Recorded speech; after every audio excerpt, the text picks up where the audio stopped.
Well, it was bad. Like I think it was last week or the week before. I didn't shave my legs, and it was like, you know when it's like cold and then it gets hot in New York City. So it was hot again. I wore shorts, and I was like, we were here, and I put my leg up, and I was like, man, I didn't shave my legs. And Fran was like, actually, I've been looking at those. She's like, you're disgusting. She's like, I've literally been staring at them. I can't not shave my legs. Like I can't get into bed with prickly legs. That's my one thing. Like when girls, they're like, it's winter and I'm wearing leggings. I'm like, no, it's a feeling thing for me. No, the leggings too also suck because you put your leggings on, and if it is too prickly, it's itchy. I didn't know I just hadn't gotten waxed in a while, and I had a full bush coming through my Lululemons not too long ago. No, that's a thing. Did not know. That's totally a thing. I was like, that's totally a thing. You like feel it coming on up. There's certain leggings I can't wear. I'm like, you can see like it's like a porcupine. Yeah. I think we could just start. Yeah. We might as well just. We're wasting all of our. We might as well just keep that in. We are here with wasting all of our funny, lovely and hilarious Heather McMahan, whose first Netflix special is out now. Yes, it's called Son I Never Had. It's out now, so you guys can go watch it. How are you feeling? It's wild. It's very surreal. You know, it's just nuts. Also, I shot it a year ago and now it's out, and I'm 3 weeks out from shooting my second special while I'm simultaneously touring. So I feel like a crazy person. Like people are, I'm doing press and stuff and people are asking me questions about this last one. I'm like, I don't know what is up, what is down. Like literally when it rains, it pours. It's fucking crazy. Can you take us through the steps of what it's like when you find out you are supposed to be shooting a special, like how you know what's going on Netflix, which show you choose, like, I want the whole background on all of it. Whitney Cummings told me a long time ago, she was like, produce your own shit. So I shot it myself, paid for it, produced it, all that, because I didn't want anybody to tell me no, right? I was like, I'm just going to make it happen. And then we had people bidding for it or whatever, and then I wanted it to go to Netflix, which was awesome. So Netflix picked it up, but I found out I was in Italy, and I was in this like dark bar, one of my favorite restaurants. I'm downstairs in this like wine cellar. I'm hammered. I've had like 4 bottles of wine just because I'm on vacation. And I come up from the cellar and I have like 15 missed phone calls from my agents and managers, and they're like, call us back. I'm like, this is it. Sex tape with my husband has been released. It's over. I don't know what I said, but I said 3 something. views. Nobody wants it. They're saying it would be fine if a ton of people watched it, but nobody wants to see me having sex. So, and they were like, oh my God, like it happened. Netflix wants it. And I was like, holy shit. So then it's a very quick turnaround process, but it is just wild. So now it's out, and then they just like give you a date. They're like, it's coming out this date. You know what I mean? Like they just, because a lot of people, when they do it on the other end, like, people can filter you. I wanted to be able to say whatever the fuck I wanted, and then, ask for, I don't know, I guess forgiveness later, or like, just not have creative control. Right. Is what I mean. What an amazing time to receive that call in Italy. Yeah. Right. Did you just get even more hammered right after that? Well, actually what I did was I was there with like 2 girlfriends, and we kind of made friends with other people at the restaurant, because this is like a place that I put on blast all the time. So we were like, oh, I came to the restaurant because of you. Yep. So I'm like, who's going to the club? So I took these like 2 other couples that were from Boca Raton, Florida. And I was like, we're going to a nightclub because I studied abroad in Italy. Where were you? In Florence. In Florence. Okay. Yeah, at this place. Shout out to Trattoria Perione. Yeah. And so I took this couple from Boca Raton who I just met, who was at the table next to me, and I took him to a nightclub. And with the 17-year-olds? Yeah, with all the 17-year-olds. There was a bunch of girls on study abroad from like the University of Tennessee, and they're like, oh my God, big fan. Yeah. And I was like, how's study abroad? They're like, we're going to a sex club in Berlin tomorrow. I was like, fuck yeah. Sick. Yeah, sick. Yeah. That's amazing. Oh my gosh. Yeah. Well, I mean, the process is crazy. You feel this was in Lexington? Yeah, Lexington, Kentucky. So I shot it like this time last year. How do you pick what city you want to shoot? Honestly, it's a feeling thing. That sounds cheesy, but it's an energy thing. Because I'm on the road. I've basically performed everywhere. And when I went into Lexington, I remember the whole day was stressful because I almost missed my flight and all this shit. And I got in there and they were the nicest people. Shout out to the Lexington Opera House. The nicest people. And it was just like a feeling thing. So then when I was scouting, and this is so cheesy, but I swear to God it's real. When I was scouting different theaters, like going back to see like, okay, where are we going to place the cameras and all this?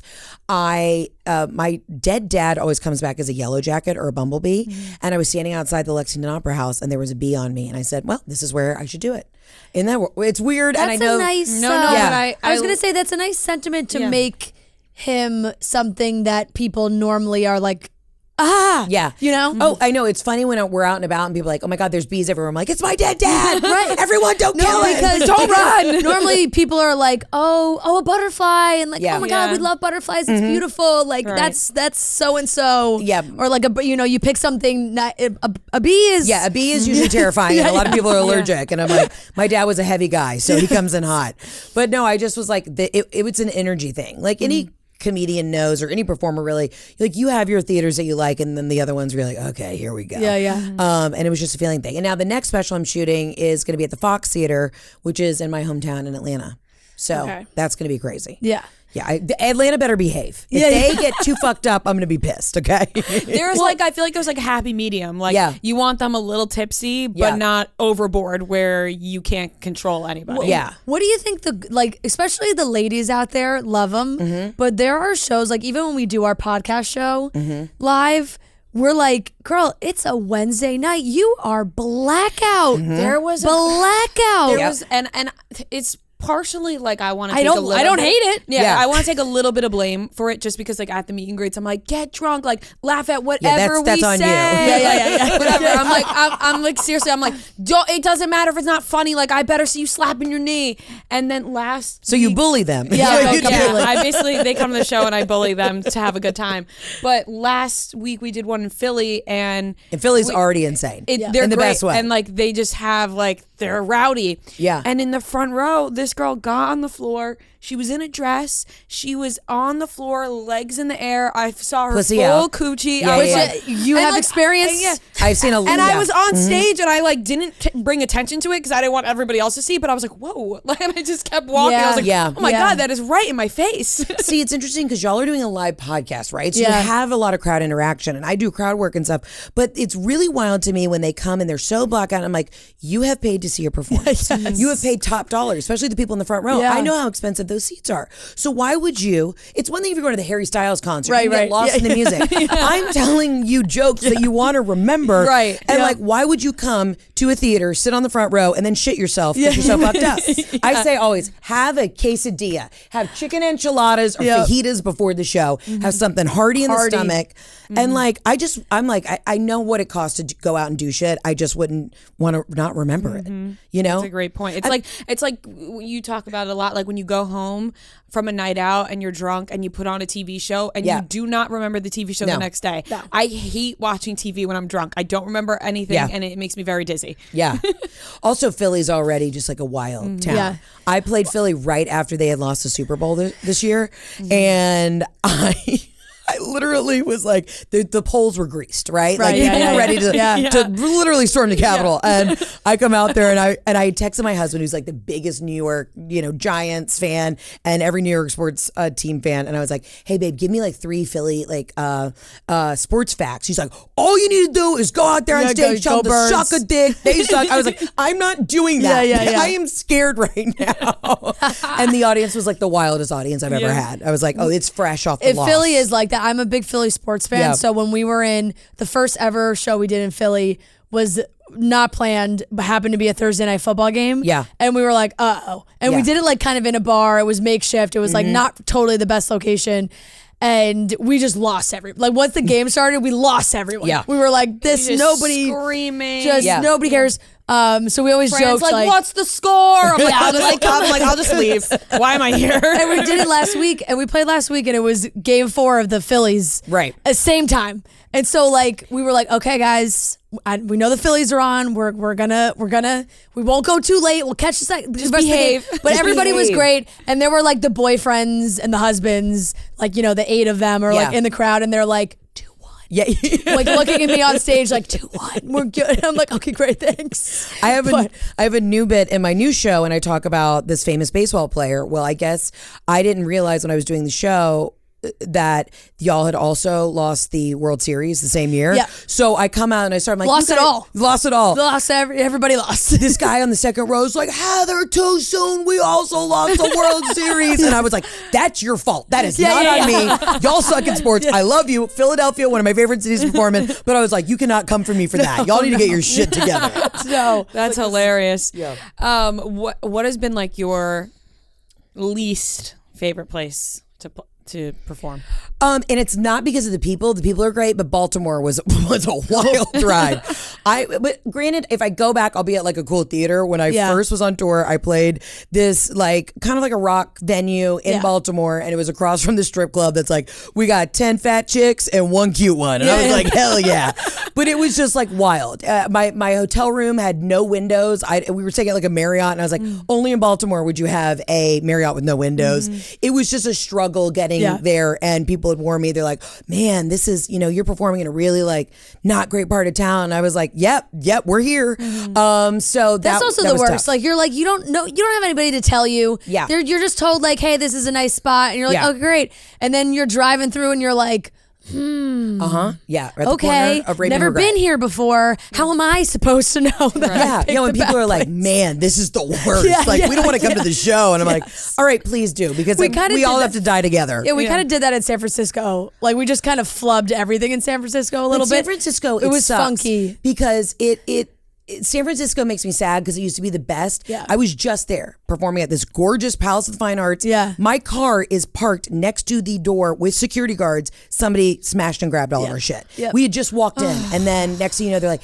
hey, by the way, I'm like, there are 2 security guards standing there. Yeah. Y'all didn't do anything? And they're like, yeah, not worth it. They're like, yeah, we just let it go. Honestly, I don't even remember what the name of it was. It was like a speakeasy. It was funky. It was really funky. It was in like Chinatown. It was a theater, almost like performing arts, like. Were you in the Tenderloin? That's a problem. That's terrifying. I don't know if no. we weren't there, but our initial hotel was there, and we had to change the hotel because it was in a very bad area, which we did not know about. And we got up on stage. We were like, so we had booked a blank hotel, and the whole crowd went, ooh. We were like, we were just like, I mean, nobody told us. I don't know. Like, no, it's wild. You think you're going into these major like cities, and then they're like, you will get stabbed on that corner. We're not we're East Coast gals, don't spend a lot of time in California, never been to San Francisco. We're envisioning like Full House, and like they're like, nope. No, even in the nice parts, there's an app in San Francisco where like, because there's so much human feces because everyone just takes a dump on the sidewalk. There's literally like where did somebody take a shit app? Oh, I saw that because apparently they also had to like closed a big Whole Foods or something. Yeah, because somebody was they were just shitting in front of the Whole Foods too much. Maybe I need to like run for government or something to clean up the streets of Stanford. But it sucks. What a platform! What a platform! I'll tell you just, what. You know what? I will clean up the shit. I promise. What's a day like for you when you're getting ready to get up on stage? Like, do you have a method that you follow, or does it change every single time? I mean, usually I'm running somewhere through an airport because like this week I'm going in 3 days. I'm doing Toronto, St. Louis, and Houston, right? So I'm on an airplane every day. God. Right. I mean, we'd really like the jet money, but we're not there yet. Next Netflix special. Watch the special. Watch the special. Press play on every device you have. Please, for the love of God. It's my backstage routine is so boring. People get so disappointed in it. And again, people think that you guys are like, you drink during the show. Yeah. But they think that you're like ripping shots. Like girls will be like, come meet us at the bar before the show. I'm like, I'm a professional. I have to get up and talk for 90 minutes. Like I'm doing stand up, like relax. So I listen to a very specific playlist backstage called Cocktail Jazz. It's on Spotify. Highly recommend it. And then I do my own hair and makeup, and then I'm just like really quiet for like an hour. I like don't talk. I don't let anybody backstage. I was gonna say, do you have anybody in the green room? After the show, let's party and yeah. But beforehand, I'm like, not even my family. I'm like, Jeff, sit in the corner, jerk off. I don't care what you do. But I absolutely like, I've got to like, the actor must prepare kind of vibes. What do y'all do? So fair. Gosh. I mean, look, we're probably opposite. This is the thing though. Like we are. The lack of preparation that we do for our shows. I love it. Like we need to be drunk because we're not comedians, like we're not professionals. So like in our minds, it's like if we go out there sober, we're just gonna we're just gonna be terrible. Yeah, I said this at our last show. Like I really love being on stage, but I said the best part about being a podcaster is that you get on stage and people laugh at you, but you're not a comedian. We also get on stage and we do a little dance, but we're not dancers. We also sing a little bit, but we're not singers. Like we are just podcasters. Yeah. So it's we keep the expectation very low. And we have each other. Like the pressure where it's like if your mind goes blank for a second, somebody picks it up. But I also on stage last week flipped around the board that I had written down for topics, and I was like, just so you guys know, this is also the same thing for the podcast. Yeah. We write literally the names of the people we're talking about down or the topic with no details underneath.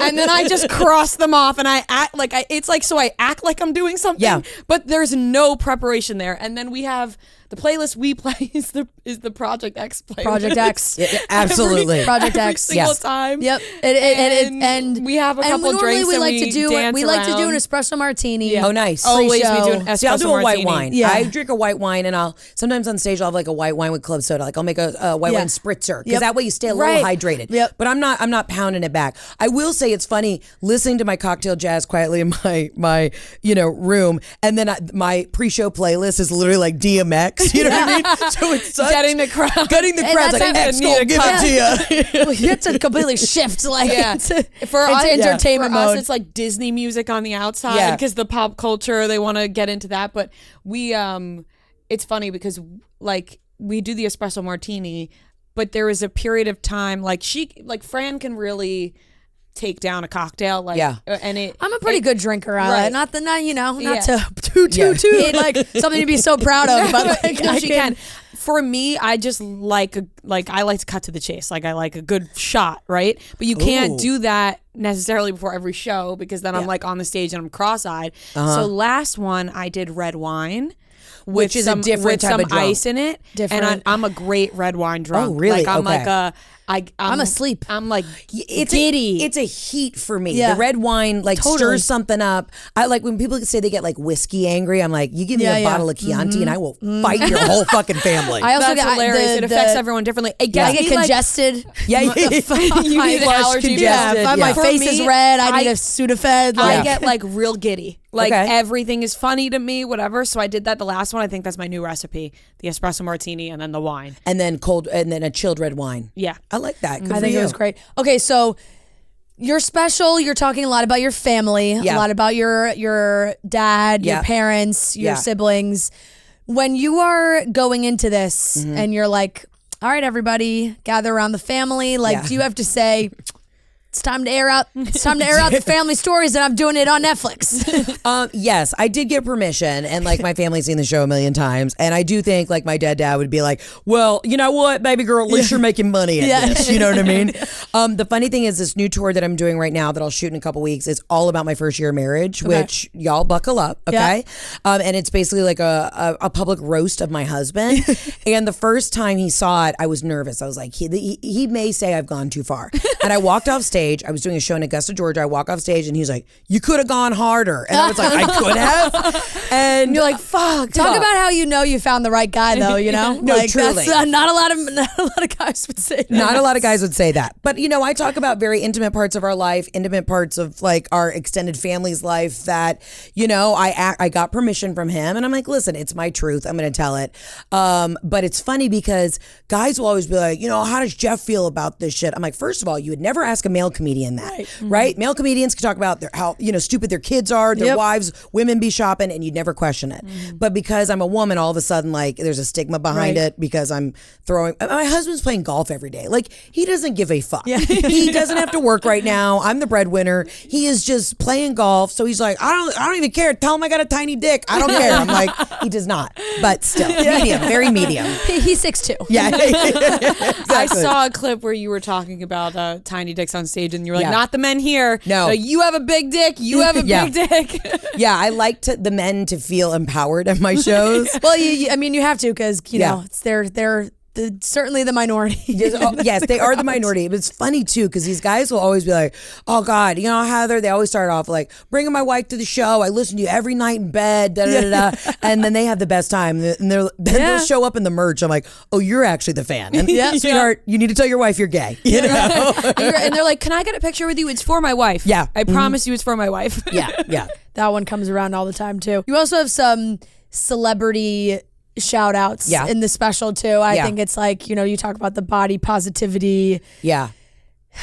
I don't really want to call it, what's the right word? Trend is not really a trend, but movement. I call it just a couple girls that I've been big fans of that just all of a sudden got real thin. And I'm like, nobody told me that we were doing this. You know what I mean? And I'm sure their fans will come for me. And I'm not saying anything negative about them. I talk about Adele. No, I thought you did it in a really great, and it was a good way. Like, it wasn't like bashing them at all, but it was like, Nobody Hey, if called you're me. gonna do this, like Call put the out the other- PSA.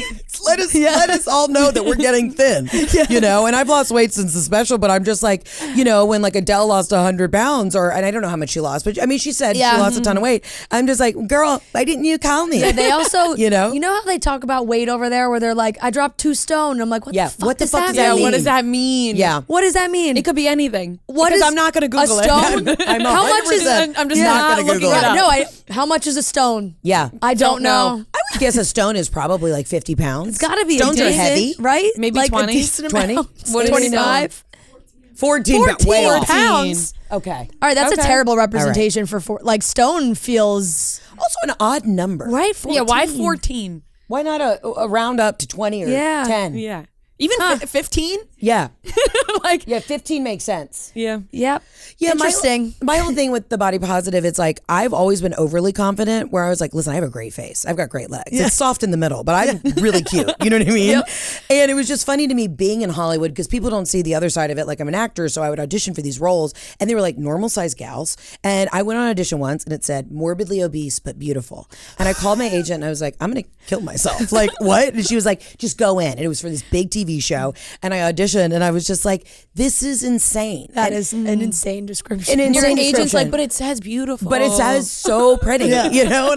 And listen, I can take it. The joke's always on me. But I was just like, this is so funny that now everybody in Hollywood has caught up and they're like, oh, you know what? We love all people of diversity and different shapes and sizes. I'm like, yeah, 30 seconds ago, y'all hopped on this fucking train. Right. It was morbidly obese in your breakdowns. Yeah, exactly. And I'm like a 12, 14. You know what I mean? Like, what are we doing here? Yeah. So I saw a clip of you on TikTok, and I want our listeners to hear about it. You said that you used to, or I don't know if you still do, get mistaken for Anna Nicole Smith. Yeah, I do get mistaken for Anna Nicole Smith all the time. Who's dead? Rest in peace, honestly. And you know, I just want to give Hollywood a big shout out. If they do make a movie about her, I would love to play her because they did a Lifetime movie about her, and they made the girl had like very small breasts, and I'm like, I'm fully stocked up here. Like, let me lean in. Yeah, people will stop me in the street, especially older men. They're like, Anna Nicole, and I'm like, she's been dead for about 10 years. She's 10 back. years. She's Yeah. risen. For a long She is time. risen. Yes. She has been, Yeah, so I get that, which is I get a lot of random shit where I'm like, I look nothing like this person, but sure, I'll take it. You know?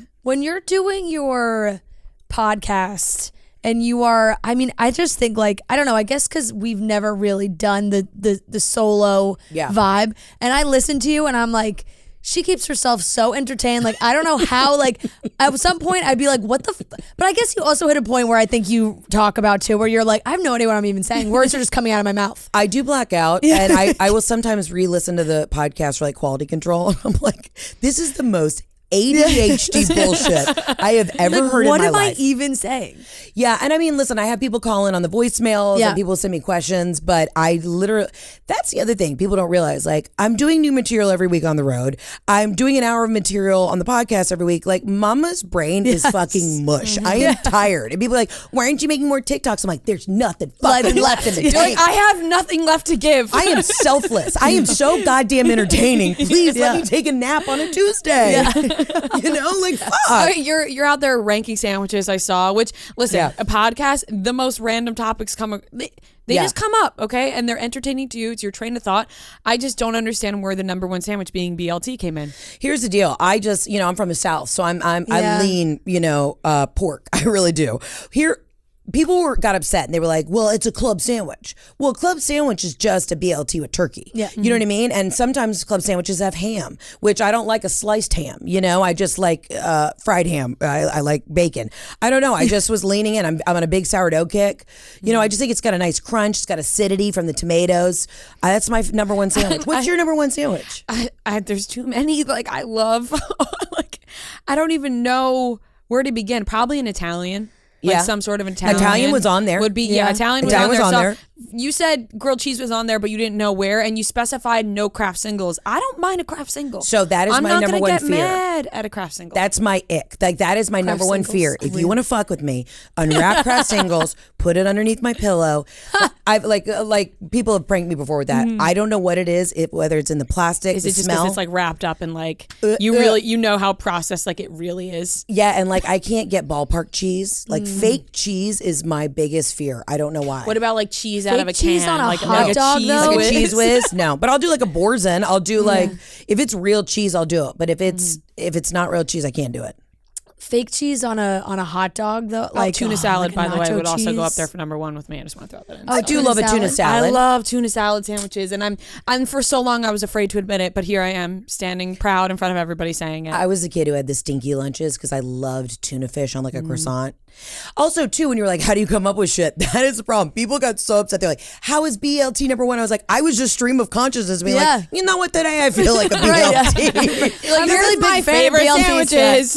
And then I hired this great young girl to help me like splice together for social media because I'm tired. And she literally was like, people are fucking pissed. She's like, Heather. I'm like, guys, what do you expect from me? I know. Sometimes But it if really is that's the all- dumbest stuff that you say too that Right. get people the most riled up. It's like, Yeah. I don't know. We were just fucking chatting on the just talking about podcast, and now it has 12 million views, and sorry you don't we're like getting death BLTs. threats. Yeah, but as long as it's about sandwiches. You know what I long mean? as it's You about can sandwiches. sleep at night knowing, oh, they're only mad about sandwiches. That's it. It's like nothing matters, Right. y'all. Everybody calm down. We had one the other week where we were arguing about who the most famous person in the world is, and we were wait, I adamant. saw this. We were Yes. adamant Taylor Swift. Like we're just like, it's right now, like Taylor Swift's It's the top of insane the game. right now.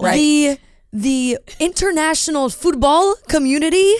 Oh boy! yeah. Like kill yourself. Yeah. It's Ronaldo. Yeah. Kill The yourself. amount of- It's Messi. Like, okay, sorry. We thought it was Taylor Swift's very famous. I didn't But even it was know like, you could You do- fucking dumb idiot. And you know who that was? It was Kris Jenner being like, how dare you not say it was one of my children? Not any of us. Yeah.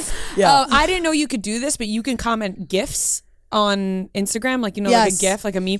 Yeah. So my pictures now on Instagram are just filled with GIFs of like Ronaldo and Yeah. Messi. Yeah. Like I'm like, how did this happen? Like if you go to my comments, it's just people playing soccer.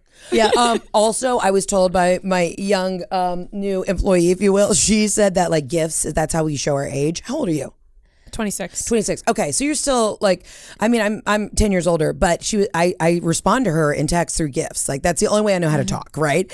And it's always just gifts of Tiffany Pollard from Everybody Loves New York. And she's like, that's how I know you're in your 30s because nobody sends these. She said that the younger generation, which is really y'all's age, she says that everybody sends links to like songs. That's they just send links to songs. I'm still sending gifts for sure. Well, apparently you're old as shit. Can I just say that sometimes I hear about these things that people are like, no, the younger people are sending this, and I still like to consider myself young. You are very I'm young. 26. Yeah. And I'm like, that's lame. Like Yeah. if I heard like, oh, you're sending just the links to song, like I'd be like, that's kind of lame. Right, and I also I used to do, like I think that's what I used to do in high school. Like I would send like a screenshot of the name of the song about something. I don't know if that's groundbreaking, Yeah, I don't think it's groundbreaking either, but she also sent me a PowerPoint presentation, and I love her for this, of all the cool things that I need to be buying to like stay on the trends. And because I just bought like the Panda Dunks, the Nike Dunks. She said nobody wears the Pandas. I said, what are the Pandas? She's like, they're black and white, Heather. She said they only wear the light ones, and you guys have them the light ones. Yeah, and I was like, oh, okay. Yeah. Cool. All right. Well, You can again, wear gonna kill whatever myself. you want, though. You know what I mean? Yeah, but I had on I had on a cropped bootcut jean and my Pandas the other day, and I was doing like Sirius XM, and she was like, no, we're going to Nordstrom. No.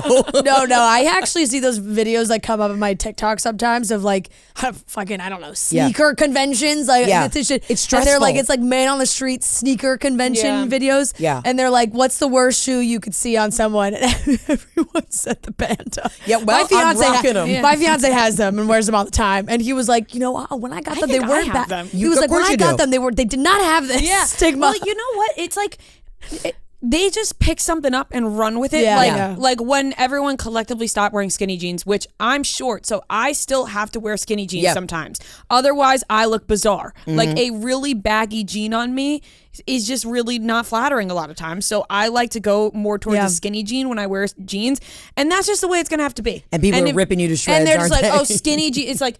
I still like them. Skinny jeans with boots, they still play, and I want everyone to know that They still play. I think it's okay. I'm with you too. And if because you trust me, Believe me, if you don't, that's fine, but I'm still going to wear them. I can't wear like the boyfriend jean. I have tiny legs. That's like, let me show off my one asset. Like when I could wear like a Steve Madden pump back in like 2009, was Steve Madden pump with a really tight jean that just hugged my thin funkin' ankles. I was on fire.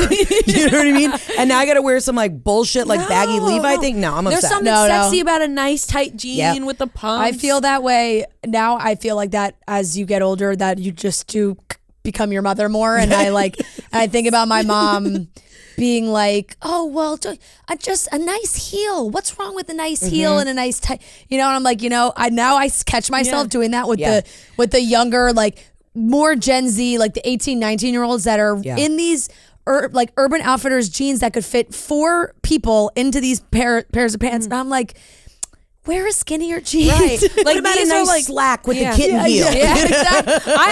I bought myself a pair of black trousers. You know what I love? A trouser. Love a trouser. I'm into trousers. These I feel like they have to be baggy, whatever. But I remember the cargo pant. Like not my favorite, but I was stressing today, so I put them on. But I remember we did an interview a couple years ago, which I think a couple years ago I was more into the baggy jean. Right. Yeah. And we did an interview and it was with Brody Jenner. Like the first time we ever met him, and we wore sneakers and we sent the picture to your mom, and your mom was like, you guys couldn't put on heels. Yep. I remember I was in a dress. Yeah, we were both in dresses and sneakers. A cheetah print wrap dress. Yeah. That's something I would wear every day. And sneakers and like white Reeboks. Yeah. And your mom was like, you guys couldn't put on a little heel with your dress. Brody Jenner's there. Yeah, and look, and like I said, once you start to realize, you're like, Mom, you were right. You were right. That's why I wear like full glitter suits and really show up suited and booted on stage, because I don't know how people just like throw on a t-shirt and jeans and they're like ready to perform. I'm like, I have to put on the armor of God to like get ready to go to battle. I just need to feel that like this is my show suit and I'm ready to go. Love it. And I do love the sparkle, the glamour. It was funny when all the Swifties came out and they're all dressing up in these outfits. I'm like, we've been doing this for years. You know what I mean? If you've ever been to a Heather McMahan show since the dawn of time, we've been in full sequins and cheetah. And I'm not saying that, Taylor's copying my look. But again, I am a tastemaker. So. Okay, wait. So I wanted to talk to you about something because it's near and dear to my heart as more as we begin to travel more. Mm-hmm. Delta. Yeah, I know. I knew it was coming. What are we doing? They can't do this to us. So here's the thing. I have a feeling they're going to backtrack. Yeah. I think it was. I think he already kind of tried. The CEO, I think he kind of was like, ooh, we went too far. Yes. But he didn't say what they're going to fix. It was once Tom Brady joined. Yeah. Well, then all of a sudden, all these changes came with the Delta stuff. I'm just saying. The problem is, and again, I have done so much press this week, and I keep saying Delta, I would love 360 because I'm Diamond Medallion. Yeah. I travel enough that I gotta be honest with you, it's not gonna affect me. I spend $35,000 on Delta by like February. Like it's insane how much I fly. But it's insane that like I have the reserve card and I am the Diamond, and I still would only get into the Sky Club like 10 times a year. Like, no, I live off those fucking hard-boiled eggs at 7 a.m. in Atlanta at Hartsfield. Like, let a bitch live. Yeah. You know what I mean? There's something special about those clubs. There's something special about those clubs. Something special about them. Yeah, and it's like, why do I need a white wine and hard-boiled eggs? I don't eat hard-boiled eggs like in my day-to-day life, but for some reason in the Sky Club, I'm like, let's make it farty. Well, that's exactly. I just think like, if you want to limit it at something, but you can't limit the people who are spending so much money. You can't be like, hey, if you spend over this amount, under this amount, you get 6 trips. Over this amount, you get 10. It's like, no. Over this amount, you should be able to go as however many times you want. If you are flying, like, you should be able to go in whenever you fly. Like, it shouldn't just stop at 10. Yeah, the problem is that everybody got an Amex. And so I will say, I see sometimes people checking in like 45 family members. I'm like, they don't deserve to be here. You are the Amex card holder, Like, I made my husband get his own Amex reserve. I was like, I don't want you to weigh me down. You're dead weight. Like, you get your own. So we both have the Delta Amex reserve. You can Venmo me the $50. I don't care. Yeah. Exactly. Right. What really pisses me off is he would sometimes get upgraded before me. And I know I have, even though we're both Diamond, I know I have more senior status because I fly more. And then I realized, like, I literally went nuts one day. Like, he got upgraded or, bought a Delta comfort seat. And I was like, I think they have it in the system, like, upgrade the man before the woman. I literally was getting on the flight and I was like, I'm the one who's making the money right now. Just like, you can have the seat seat. Don't cause a scene. And I was like, it's like the moral of it, you know? But I think they have also adjusted in my Delta account. They're Please like, fucking upgrade her. Is it true that they only upgrade you if you're dressed a certain way, or is that nonsense that's been going on? No, I think that has to be nonsense, because I've gotten upgraded at home, like sitting on my couch, haven't even left for the airport yet. That's what I figured, but I saw lately people saying that they upgrade you if you are like dressed to be in first class. Now, if you're getting upgraded at the gate and you're talking to someone, that probably has something to do with it. I also come from a long line, like my grandfather was chief pilot for Delta for years. Like when we were kids and we would fly on Delta, even if we weren't doing buddy passes, I always showed up in my Sunday best. I was gonna say, what is your airport outfit? Well, you know, I actually do like to travel fairly chic, but I'm comfortable. So I'll have a sensible slack, a trouser. I've been wearing trousers lately when I travel. I'll do like a nice, really nice sweater over the shoulder. Absolutely, a nice cardigan. Yes. And a nice sneaker. But it's also too because you start to get recognized in the airport. And I'm not saying that anybody really knows who I am, but there are days when the girls in Sky Club are like, drunk in the Sky Club, let's take photos. And I have rolled through like as a monster. You know what I mean? I was running through the Sky Club on Sunday night, just like screaming, like, I'm not going to make it. or running through the terminal in Atlanta. So, because I had to connect to get here. So, there are days where people are like, do you ever fly not Delta? I mean, if it's a direct and I have to get somewhere, again, on tour, I'm sometimes going from like Oklahoma City to, Uzbekistan, then yes, I will get on an American flight. We have a top 5 airlines. Okay, top 5 airlines. Okay, you want to do it? Well, obviously Delta's number one always. It's a superior product. Can we throw international stuff in there? Yeah. Okay, it's a Delta affiliate. If you've a SkyTeam Alliance, if you will. If you've never flown Korean Air, never. Holy shit, it'll change your life. Okay. Yeah, I've been to Asia a bit. South Korean Air is incredible. What else? Emirates is nice. Nice, real nice. Then what else? We need 2 more. JetBlue. I haven't been on JetBlue in a minute. Because it only flies out of New York, right? JetBlue has dropped for me drastically. Yeah. I used to put, it used to be JetBlue higher than United, but I think United's higher than JetBlue in my books these days. Yeah, definitely not. United also updated their comfort first class vibe is better than it used to be, I think. Right. We only fly first if it's for work. So, yeah. So I'm in 50D if I'm flying for my personal reasons. Right. Once you get over 30, everything in your body will shut down. So I have sciatica right now, so my right leg just goes numb, and I'm like, I'm not fucking around in the back. It's like that's almost, what I spend my money on. It's almost a regret, and I know we sound absolutely ridiculous talking about it, but it's so nice that work pays for us to travel that way, but it just hurts so much more when you have to fly on your own. You're like, shit. But if you start awful. Raking up the credit cards, you will spend $35,000 on Delta, and then you have 10 times to go into the They're upgrading you. Because there is just something special about the Delta One. Yeah, the Delta One. There's something special about it. We sound like assholes. But no, fuck that. Let me tell you something. When you travel and work as hard as we are as working gals, we deserve it. My biggest thing is when I get on and they'll be like Delta One or first class, and then the dudes basically storm the gate. I'm like, no, I'm also deserve to be here. So all the finance bros get in fucking line. You know what I mean? I've had that situation before where they're like, I'm in first. I'm like, no, I'm in first. I'm in first too. So you could just stand right behind Shut me the and fuck we're gonna up, get in the line. Yeah. I'll be the line leader. You just follow me. Follow me. Yeah. The whole standing by the gate, just waiting when you're when you know your zone E and you're right there. Well, we're not flying for work. It's like just but I'm like, just sit, just chill, relax. Relax. Well, didn't Everybody's they call it so gate fast? Lice? I think that's the term for it. When you are in the back of the airplane and you're hovering, it's like gate lice. It's just I saw. I think it was on Twitter or TikTok. Someone was like, I just don't understand the principle of not boarding the back of the plane first. And I was like, well, because everybody who's paying to be up front is going to be pissed if they board the back of the plane first. Honestly, it would make more sense though. Logistically. As long as you don't allow people to put their carry-on in the first class bins, we're good. You know what I mean? That's the fear. That's the fear with the carry-ons. I had a lady on a flight recently just throw an absolute fit that she came on late, and the first class, it was a very small plane. I was flying to where was I going? Chicago? I don't know. I don't know. I don't remember. Chicago. And she was Causing a scene. And what did she expect? That there should have been space left? Yes. But she was like the last person on the plane. Yeah, like fuck her. the boarding door was closing. Uh-huh. And she was just like, I cannot believe. And then the tattletale in the row behind us was like, ma'am, I saw it was that guy like in like the 10th row. That's his bag. No, those people should have to walk the my plank. God. We're done.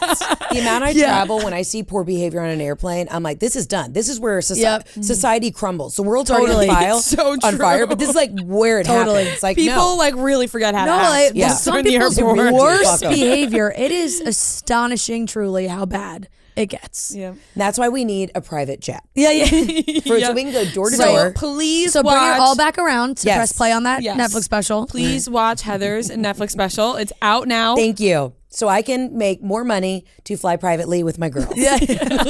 Okay, so but you have you're on tour currently still. Yeah. Till through what? The end of the year? Into next year?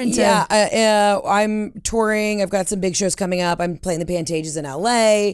And then so I'll shoot the special in November, and then we're about to add a bunch of Australia dates. Because that's the other weird thing is like now that it's on Netflix, the world. People from the world. International. I got some new Japanese fans. I'm like, let's go international. You're seeing your demographic change on Instagram a little bit? Yeah. A lot of Asian guys, and I am here for it. That's amazing. Mm-hmm. I'm dying. I would love for that to happen, like to be able to go to other countries and people actually know Brazil. who you are. Or are they saying come to Brazil? Come to Brazil yet? Listen, I'm hoping that they say come to Brazil. Yeah. I haven't looked at any of the comments today. That's tonight. Come tonight. to Brazil. Yeah, tonight. That's gonna be me. Yeah. Tonight on your Instagram. Come to Brazil, please. I would love that. Oh man. Okay. Well, we were getting the wrap up signal because you're a busy lady. He was doing one of those fake yawns in the back, but like going like this. Yeah. You're a busy lady, sadly. Because you know what? busy? One thing we didn't get to is I wanted your bridal advice. Okay, I can just say it real quick. Yeah. Stay in budget. And you don't need any paper goods. Like don't send fucking invitations. Send everybody a paperless post, okay? You don't need anything, like you don't need a program, okay? Nobody needs to know who the bridesmaids are. They get it. Save your money on the paper stuff, okay? And you can say like, I'm saving the environment, whatever. Just you don't need to spend money on that. All anybody cares about is food, booze, and a good party. That's it. And don't invite people that you don't want there. If you've got a weird fucking Aunt Linda, tell her to suck a dick and she's not coming. Sorry. That's it. That's all you need to know. I love it. My dad's like, I will knock any family member off the list if you maybe meet somebody that, is a little famous that wants to come. I'm like, Dad, stop. Listen, I am available. So have your dad watch the special. If he likes the vibe I'm putting off, I would love to come to the wedding. He will knock a family member off and you will be put on. Perfect. Yeah. But seriously, DM me or I'll give you my number, text me, and I'll give you all the wedding advice because I did it right and wrong. You know what I mean? Yep. Amazing. Thank you so much. Thanks for having me, girls. Thanks, Heather. Ciao.